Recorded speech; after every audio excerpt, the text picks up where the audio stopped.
dia ho ampitombona amintsika indray ny fahasoavana sy ny fiadanana avy amin'Andriamanitra iray sy Jesosy Kristy tompontsika.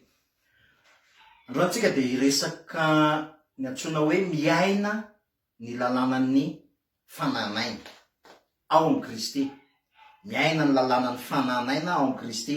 Ao amin'ny Romanina 9 ny andininy voalohany sy ny faharoa dia zao miteny aho hoe ary amin'izany dia tsy misy fanameloana intsony ho an'izay ao amin'ny Kristy Jesosy izay mandeha araka ny fanahy.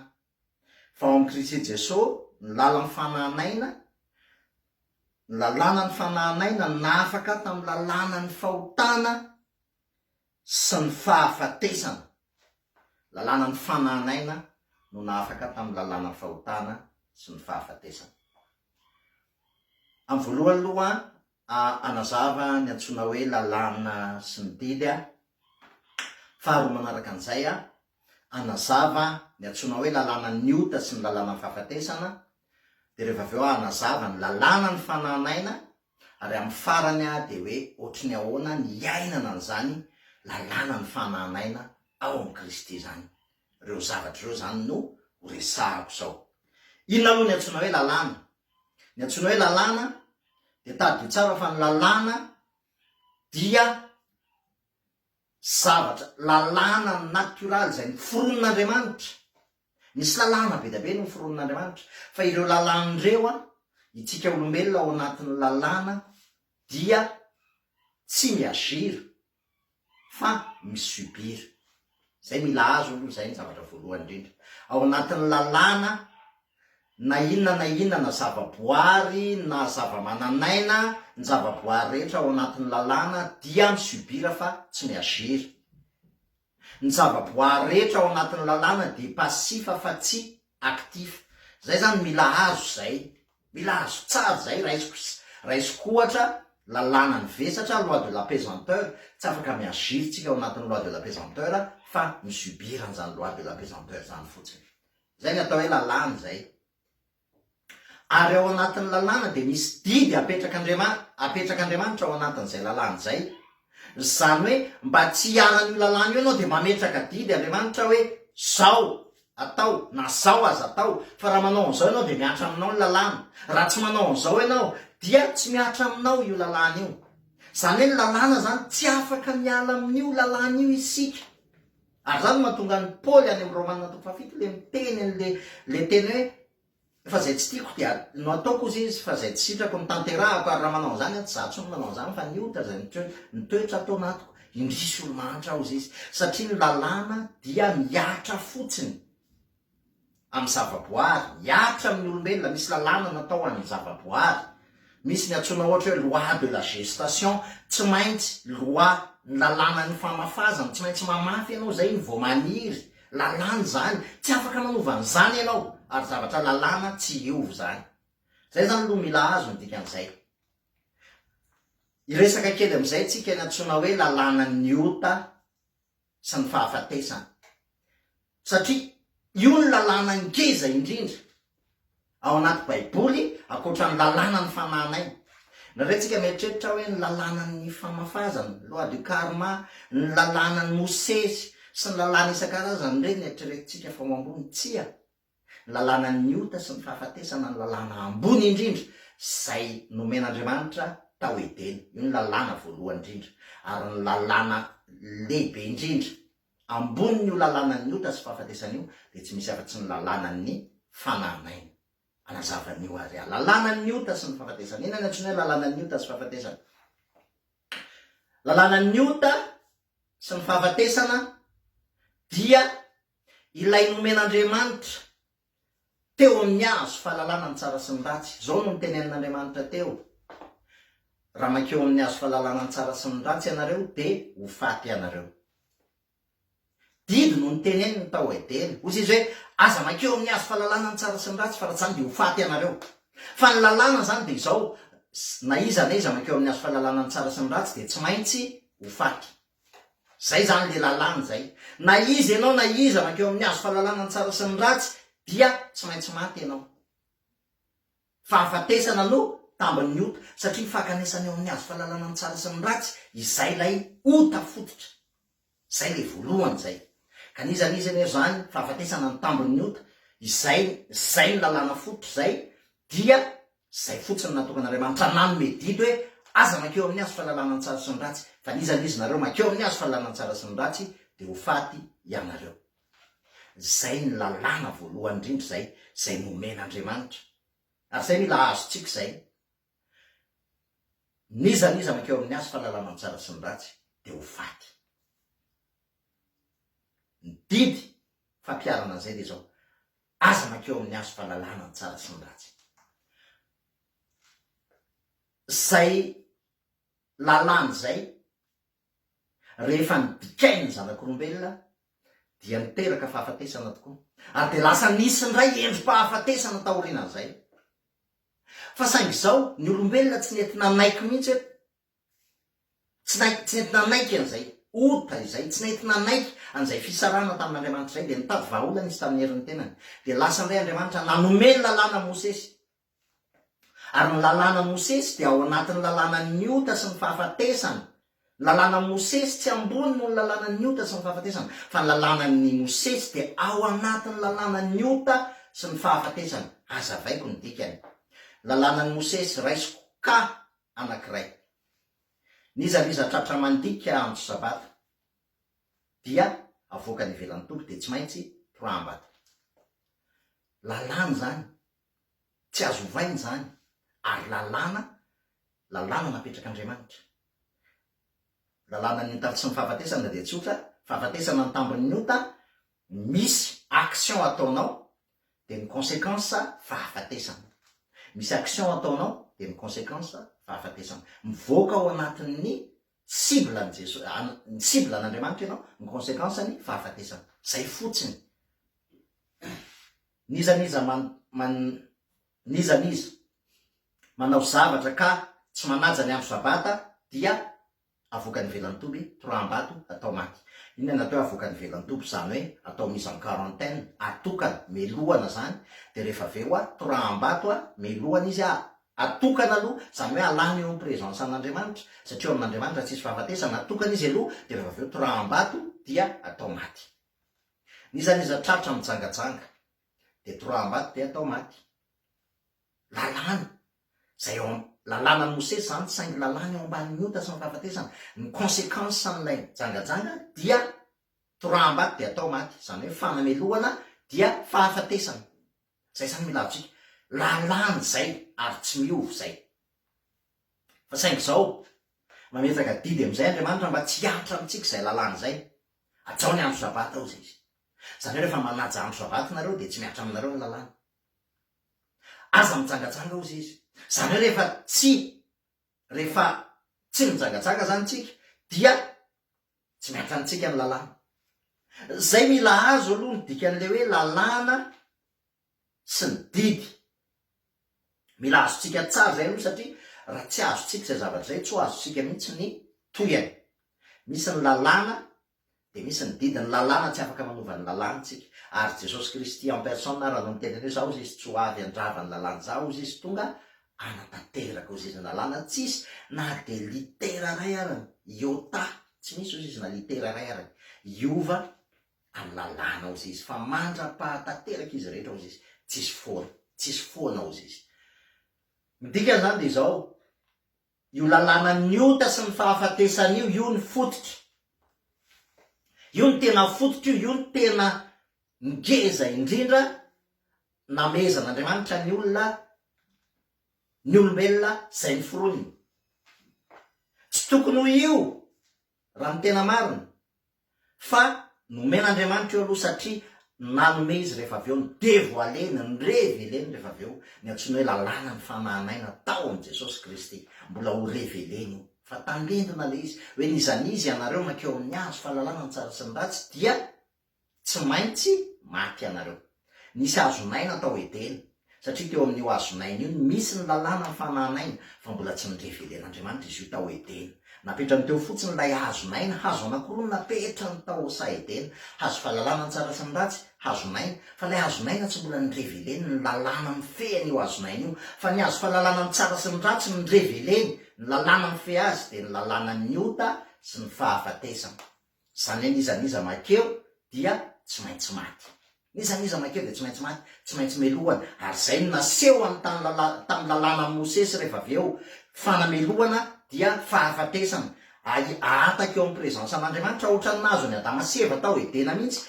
Tsy Andriamanitra no nampiataka fa izy no lasa niataka. Ary rehefa avy eo na atsiaro meloka izy nanamelo teny, de rehefa izy tafasaraka amin'Andriamanitra fahafatesana. Zay mitranga tao edena. Tak'izany ihany koa ny ao amin'ny lalàna Mosesy. Rehefa manota ny olona ao amin'ny lalàna Mosesy, mandika lalàna ny olona ao amin'ny lalàna Mosesy, dia avoaka ny ivelany toby izy. Zany hoe miala ao anatin'ny prezensa an'Andriamanitra izy aloha. De rehefa miala ao anatin'ny prezensa an'Andriamanitra izy dia melohana izy, toram-bato izy, ary de atao maty izy. Tafasaraka tanteraka amin'Andriamanitra. Rehefa azotsika zay, dikany hoe inona ny lalàna, zay natao hoe lalàna. De ny didy kosa dia fitenenana notsona fotsiny, zany hoe aza mangalatra. Satria raha mangalatra ianao de miatra aminao ny lalàna, de ny lalàna dia fahafatesana ny tambon'ny ota, avoaka ny ivelany toby ianao de toram-bato de meloka, dia maty. Raha ohatra ianao ka mitsiritra dia mety teraka fangalarany aminao zay, mety teraka fanamelohan'ny fa mety teraka fanamelohan-tena. Dia rehefa manao an'izay ianao de mazava ho azy fa mivoaka ivelany toby ianao, manamelo teny ianao dia tafasaraka amin'Andriamanitra. Zay natao hoe lalàna. De zay mahatonga an'Andriamanitra manome ny lalàna aloha. Ary ny lalàna misy 613 loi raha ny ao amin'ny lalàna Mosesy. Satria tena detaheny amin'izay lalàna ny ota sy ny fahafatesana zay miainga voalohany tao edena. Mila azontsika ravana de zao. Lalàna ny ota sy ny fahafatesana zay miainga tao edena dia iny ny tena fototra iny. Fa satria no ny ambro sy ny orgueiln'ny olombelona. No ny olombelona zay niezaka tamin'ny herin'ny tena ny anatona an'Andriamanitra de naseho an'Andriamanitra amin'izay niantsana amin'ny fisaraka an'Andriamanitra sy ny olombelona. Ary ny lalàna Mosesy de nataon'Andriamanitra fotsiny ampisehoana amin'ny olombelona fa very ny olombelona. Ny lalàna Mosesy de nampiasain'Andriamanitra ho mpitaiza mba hahitan'ny olombelona fa raha ohatra ka io lalàna io ny ainany de tsy maintsy very izy, satria zay diso amin'ray loha dia diso amin'izy rehetra. Io lalàna Mosesy io de naseho an'Andriamanitra ho fanamafisana ny lalàna ny ota sy ny fahafatesana zay nomeny tao edena. Zay nahatonga anazy nanome an'io lalàna ny Mosesy io.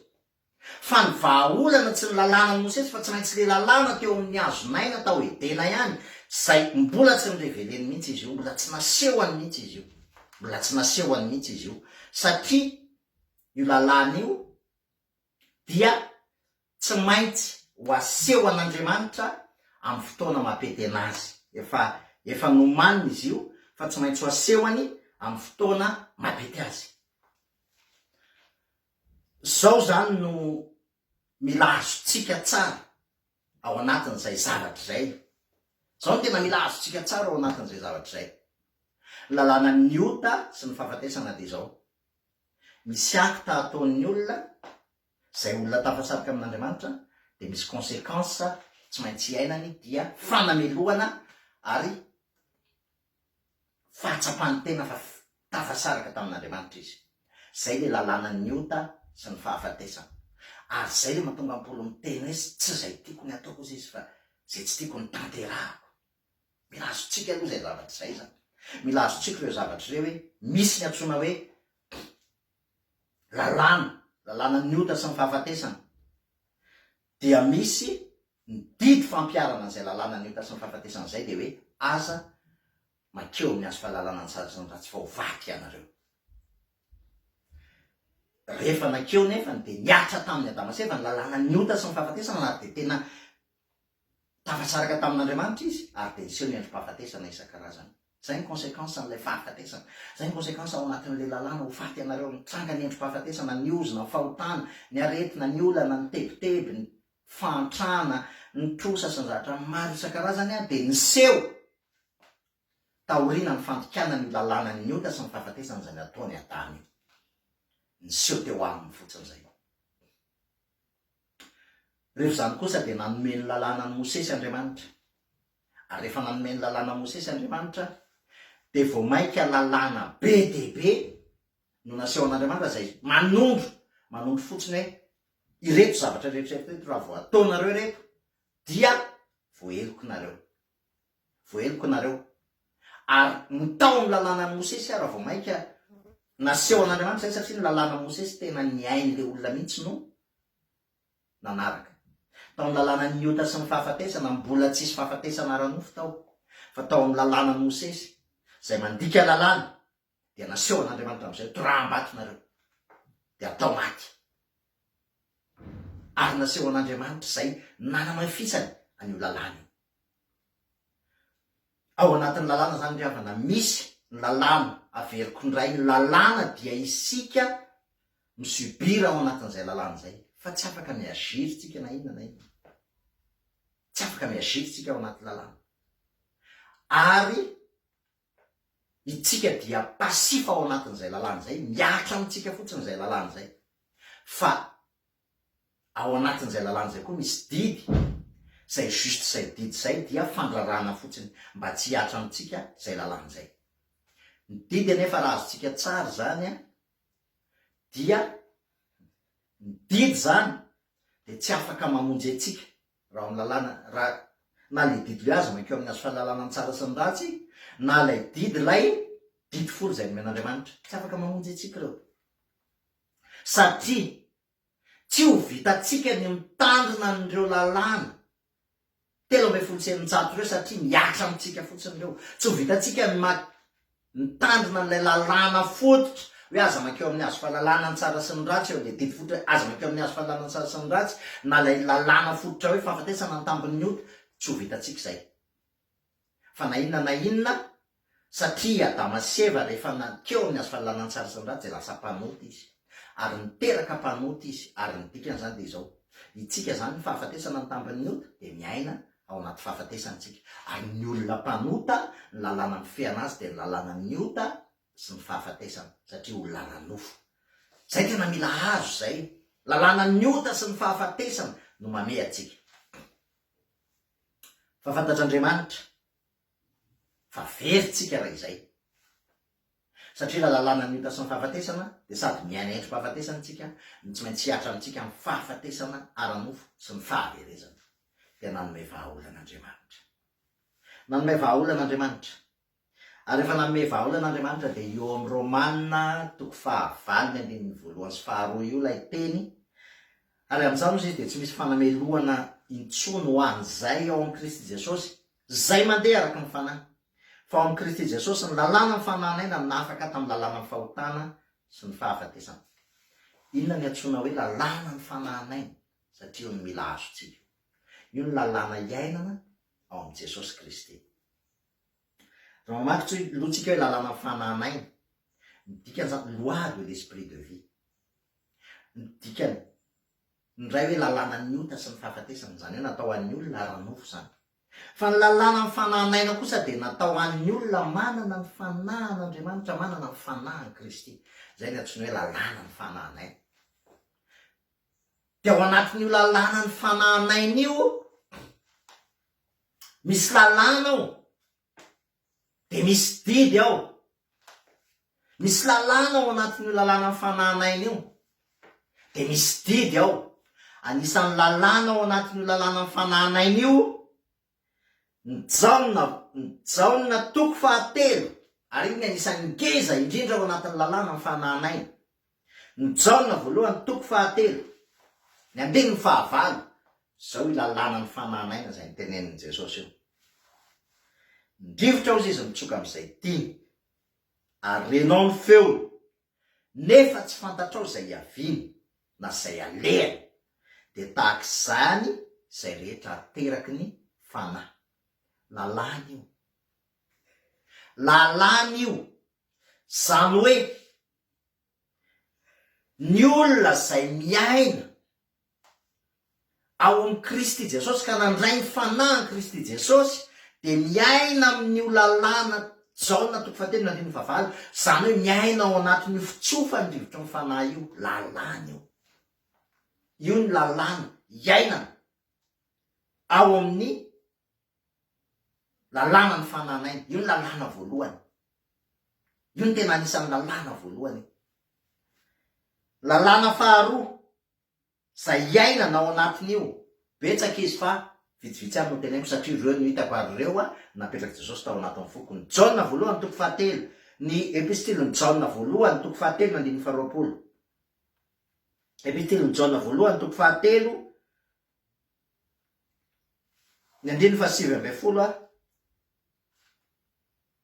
sy ny faharoapolo sy ny raiky amby roapolo zao ny teny ao izany no ahafantarantsika ao izy fa vamariny sika sy apatokitsika ny fotsika eo anatrehany na amin'inona ny amin'inona na noana milohan'ny fotsika atsika satria Andriamanitra lehibe noho ny fotsika ka mahalala ny zavatra rehetra ry malala raha tsy mba manameloka atsika ny fotsika dia manana fahasahina eo anatrehan'Andriamanitra tsika lalàna koa io lalàna napetraka Andriamanitra ao anatin'ireo lalàn'ireo nefa ny misy ny didy tsy maintsy misy ny lalàna dia misy ny didy fampiarana ary Jesosy ny nanome ny didy io izy Jesosy didy vaovao no omeko anareo dia mba hifankatiavanareo izy didy vaovao no omeko anareo dia mba hifankatiavanareo zay ny didy fampiarana an'io lalàna ny fananainy io anakirozy izy ny didy antona ny lalàna rehetra ozy izy tiavan-Jehovatra mandrao ny fonao rehetra misainao rehetra mifananao rehetra ary tsy latsa-danja am'izany koa izy tiavana namanao tahaka ny tenanao fantatritsika nefa fa ao anatin'ny didy folo zany ary fantatritsika fa efa tsy tanterakitsika zany tsy tanterakitsika mihitsy zany satria tsy possible amintsika olombelona zany hoe tian'Andriamanitra amin'ny fotsika rehetra misaitsika rehetra mifanahintsika rehetra satria tsika miaina ao anaty lalàna ny ota sy ny fahafatesana tsy possible amintsika ny itian'Andriamanitra tahaka ny itiavan'Andriamanitra atsika fa ny teny ao amin'jaona dia milaza hoe isika ty satria izy efa ty talohantsika isika ty satria izy efa ty talohantsika zany hoe ny fandraisantsika ny asa-pamonjeny Jesosy Kristy fandraisantsika amin'ny famelan-keloka mifinoantsika amin'ny famelan-keloka mifinoantsika amin'ny fiarahantsika nomboana tamy mifinoantsika ny izy nitsangana tamy maty nandresy ny endrim-pahafatesana rehetra ary mifinoantsika fa izy mivelo anatsika zany hoe izy Kristy fitiavana velo anatsika dia rehefa izy Kristy fitiavana velo anatsika dia izay kosa ny ahafahantsika mity ny hafa itsika ty satria izy efa ty talohantsika dia lasa afaka mity ny hafitsika amin'ny alalan'le fitiavan'Andriamanitra atsika afaka mahay mity ny tenatsika tsika dia mahay mity ny hafitsika amin'ny alalan'le fitiavan'Andriamanitra atsika afaka mity an'Andriamanitra tsika amin'ny alalan'ilay fitiavan'Andriamanitra izy fitiavana izay velona ao anatsika lalàna ny fanahinaina zany le afana dia tsotra lalàna ny fanahinaina dia didim-pitiavana no mandidy ao anatiny zany lalàna ny fanahinaina zany ninninona ka atosiky ny fitiavan'i Kristy tsika dia miaina ao anatin'ny lalàna ny fanahinaintsika ary tsy misy fanameloana intsony ao amin'i Kristy Jesosy ho an'izay mandeha araky ny fanahy ozy izy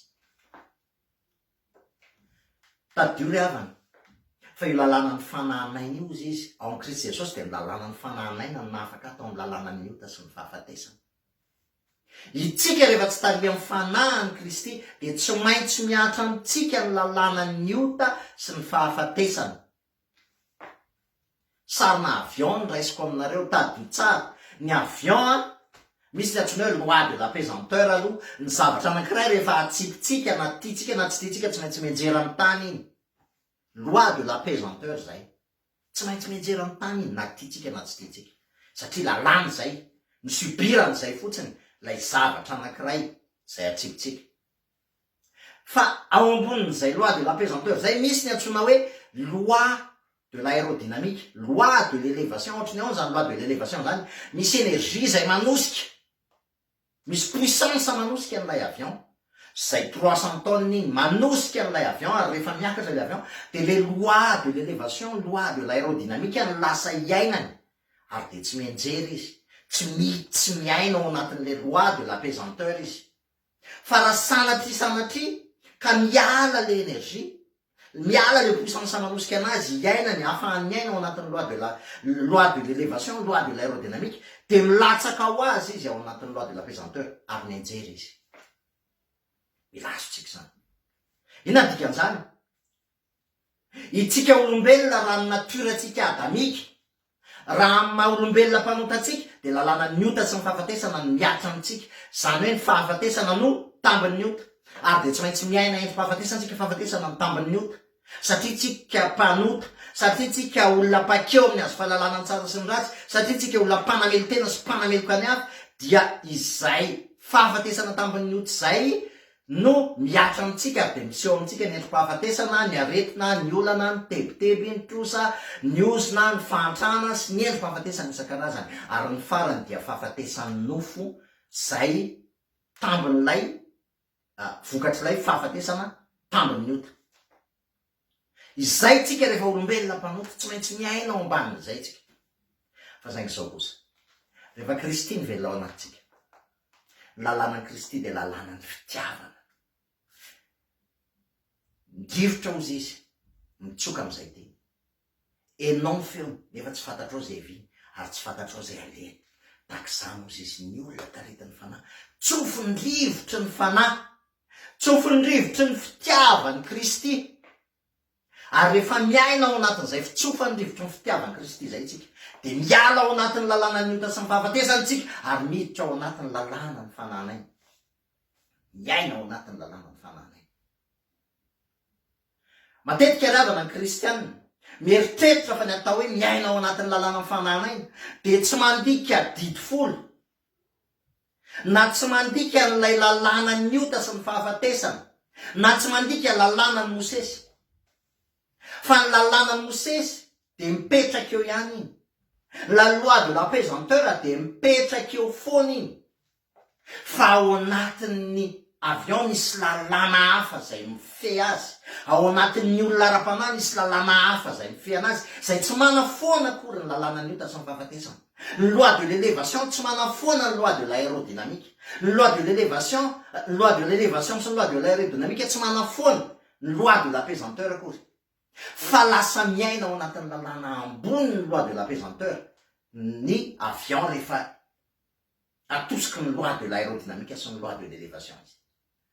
Ny olona ara-panahy tsy hoe foana ny lalànan'ny ota sy ny fahafatesana, tsy hoe foana ny lalànan'ny Mosesy, fa miaina ao anatin'ny lalànan'ny fitiavana izy, miaina ao anatin'ny lalànan'ny fananaina izy. Zay no mahatonga Paoly miteny hoe ny olona araky ny fanahy ozy izy de mahafantatra ny zavatra rehetra, nefa izy tsy fantarin'olona. Mbola lalàna ihany koa zany. Ny olona nateraky ny fanahy de mahafantatra ny zavatra rehetra, nefa izy tsy fantarin'olona. Tsy fantarin'olona. Inandika zany ravana. Tadio tsara. Fa ny olona rehefa miaina ao anatin'ny lalàna ny fananaina, dia ny fitiavan'i Kristy no manosika azy. Ny olona ara-nofo de ny sainy no mitarika azy.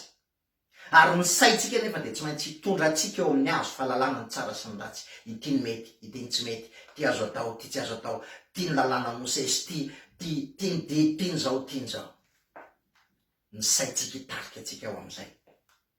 Fa ny olona tena tarity ny fanan'Andriamanitra, ny olona miaina ao ambany fitarian'ny fanahy, de ao amin'ny fony no bitsika ao amin'ny fony ny fitiavan'Andriamanitra, ary mitarika azy ao anatin'izay fitiavan'Andriamanitra zay. Ary rehefa taritiny fitiavan'Andriamanitra ny olona de miala tanteraka ao anatin'izay lalànan'ny ota sy ny fahafatesana zay izy, ary lasa miaina ao anatin'ny lalànan'ny fananaina. Ao anatin'izay izy ny tsy misy fanameloana intsony.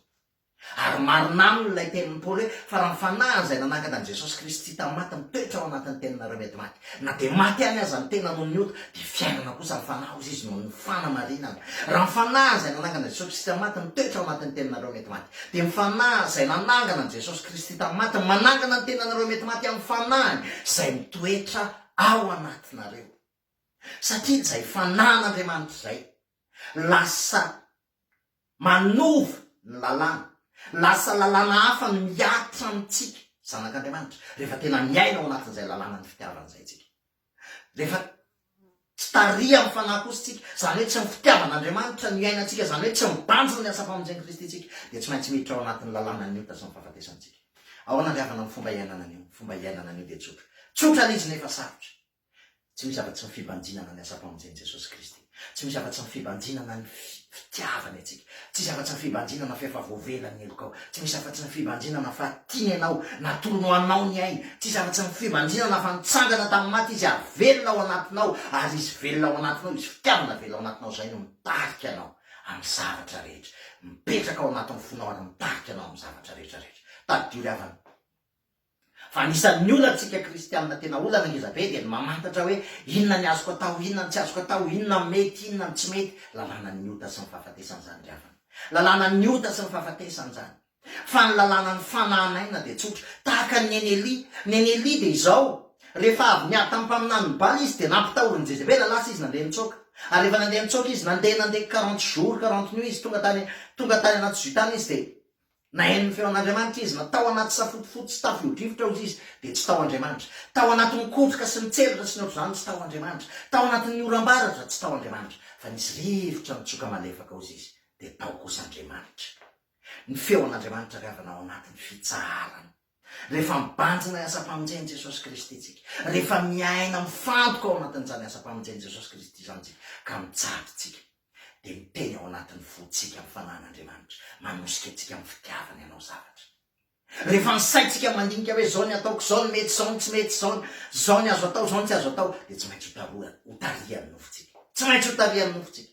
Fa ny rivotra mitsoka amin'izay teny tsy fantatrao zay eviny, tsy fantatrao zay alehany dia tahak'izany ny olona tarity ny fanaozy izy, tarity ny fitiavan'Andriamanitra, ny fitiavan'Andriamanitra riavana mitoetra ao anatin'ny fotsika, tsy mitabataba fa ao anatin'ny fitsarana, ao anatin'ny fahanginanao zay izy misy nerinareo, ao anatin'ny fibanjinatsika ny asa-pamonjeny Kristy, ao anatin'ny fifantohatsika ao anatin'izany asa-pamonjeny Kristy zany, ao anatin'izany iainatsika ny lalàna ny fanahanaina, iainatsika ny didim-pitiavana hoe tiavana namanao tahaka ny tenanao, tiavana tsy Andriamanitra ao amin'ny fona rehetra. Ao anatin'izany fahanginan'izany no ahafahan'Andriamanitra mametraka atsika ao anatin'ny lalàna ny fanahanaina, iainatsika ao anatin'ny lalàna ny fanahanaina, ary iainatsika an'izany didiny lalàna ny fanahanaina zay tokony iainatsika izany riavana. Mpanjiny Jesosy Kristy, mpanjiny ny asa-pamonjeny, mpanjiny ny zavatra rehetra vitany dia midira ao anatin'ny fitsarana ianao. Rehefa ao anatin'ny fitsarana ianao dia tsy maintsy iaina ao anatin'ny lalàna ny fanahanaina ianao, tsy maintsy hanosika anao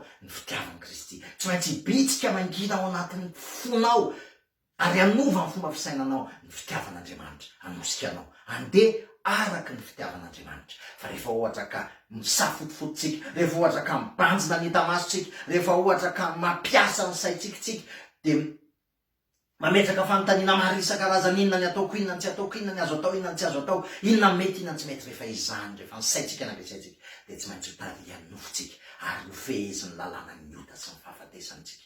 Ny rivotra mitsoka amin'izay teny tsy fantatrao zay vy ary tsy fantatrao zay alehany dia tahak'izany koa ny olona ateraky ny fanahy dia tady riavana iaino zany, anjakao zany, aoka anjakao anatinao zany lalàna ny Kristy zany dia ny voninahitra ao an'i Kristy rery any. Amen.